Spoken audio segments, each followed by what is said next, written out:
In the last class meeting, we didn't quite finish up with the discussion questions on Lucretius de Rerum Natura. So what I want to do is just begin by pointing to those a little bit. So the first question was, why a poem? And the answer was that poetry is an elevated sort of discourse. So something that's important you would put into a poem. Put it in an epic poem because this is sort of a great work of philosophy that he wants to hand down to successive generations. But then also that it's more pleasant. Poetry is more pleasant than prose. And then a related question is in question number 15. Why did he do this? And so there he then is using the sort of spoonful of sugar metaphor that some of these things are hard to grasp and might be difficult to embrace, but by putting them in sort of honeyed words, this is a way to get the audience to accept it more.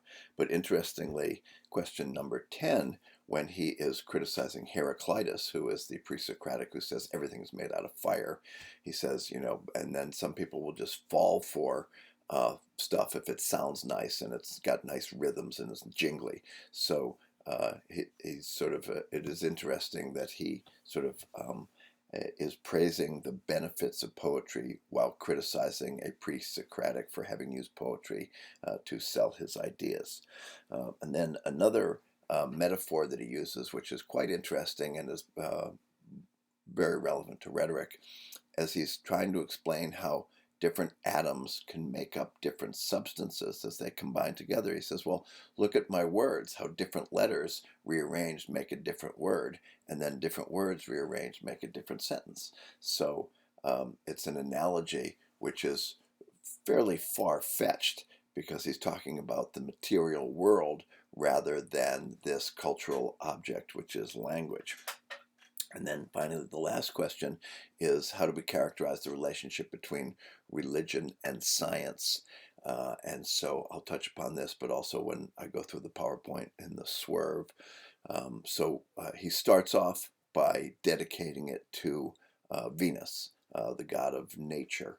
And so he would seem he's consistent with typical Roman religion at that time. They are polytheists. They have multiple gods, different gods for different things. But this is sort of a convention. This is what one would do at the beginning of an epic poem, is dedicate it to some god or goddess as your muse to make a good poem. But very quickly on, he points out that religion can be problematic. And the example is Iphigenia. So Iphigenia was the daughter of one of the kings who wants to get favorable winds so that they can start their navy to go to Troy for the Trojan War, and they don't have favorable winds. And so one of the prophets says, well, you got to sacrifice your daughter Iphigenia to get favorable winds. And sure enough, he does that. So the idea of a father killing his daughter in order to get good winds to go off to war is something Lucretius offers as an example of, this is what happens if you believe in religion and believe in the things that these gods and these prophets are going to tell you. But more basically in book one, there are two things. There is matter made of atoms, and there's space between matter. That's all there is. There ain't no more. And so this is the natural world. There is no supernatural world. There is no soul. There's no heaven. There's no hell. And part of this is not just to sell materialism as the key to getting to science, but also to free people up from what he says is one of the most problematic things of being human, is fear of death. You may have heard the Epicureans' motto, eat, drink, and be merry, for tomorrow you die. So at some level, that is part of Epicurean philosophy. But it's not just about gluttony. It's really about the fact that you only go around once in life, and that's all there is. And so belief in an afterlife, belief in eternal punishment, eternal reward, or gods who can grant you those things, it's not a winning solution to a good life.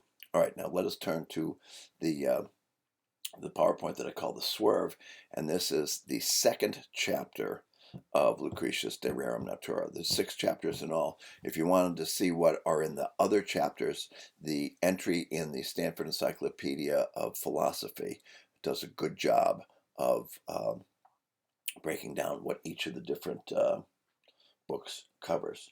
So in the beginning of Book 2, he says, I will explain the motion by which the generative bodies of matter give birth to various things. And so what he's doing is explaining how these atoms that are moving through the void kind of can impact each other. As further indication that all particles of matter are on the move, remember that the universe is bottomless. There is no place where the atoms could come to rest. So he has a notion of sort of atoms falling through space, and they're falling forever because there's no bottom. And that relates to one of the other questions was about the center of the universe.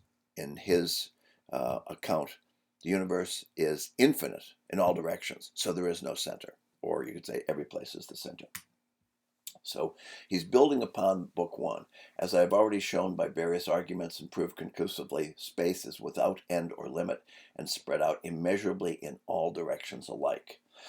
Lucretius points to dust motes in a sunbeam and asserts that they not only resemble invisible atomic movement, but they are the result from it. And so, in effect, this is identifying Brownian motion, Brownian movement, which is something, again, consistent with, modern physics says that's how atoms sort of float around and collide with each other. So the idea that, 2,000 years before now, these people were coming up with accurate physical claims about atomic reality. After asserting that atoms move through the void faster than sunlight through atmosphere, Lucretius asserts that no material can be uplifted or travel upwards by its own power. So then you've got the notion of sort of smoke rising and fire rising as somewhat of a problem to that. But he's got matter, it's got one direction, it falls down. Lucretius and Epicurus before him needed to explain how it is that atoms, all of which are falling downward, combine to form matter. So if they're all falling down parallel each other, how are they going to combine? When the atoms are traveling straight down through empty space by their own weight, at quite indeterminate times and places, they swerve ever so little from their course. So they're going down, and then one of them goes like this, and they knock into each other. So what he does is he comes up with this idea of the swerve as the explanation of how atoms could combine. If it were not for this swerve, no collision would take place. Thus, nature would never have created anything. The swerve solves multiple problems. Lucretius maintains that not only to explain how atomic collisions can occur in the first place, but also to account for the evident fact of free will in the animal kingdom, it is necessary to postulate a minimal indeterminacy in the motion of atoms, an unpredictable swerve, the Latin word is clinamen, at no fixed place or time. Otherwise, we would all be automata, our motions determined by infinitely extended and unbraceable causal chains. So if all the atoms are just falling down in one direction, everything that happens today was a result of things that happened previously, there would be no free will. So to some degree, the swerve not only allows for the combinations of atoms into other elements, but it also explains why we have free will. Interpreters of Lucretius have long debated what relation he postulates between the swerve and free will. Some have read him as positing at least one atomic swerve in the soul to coincide with and probably help constitute every new volition.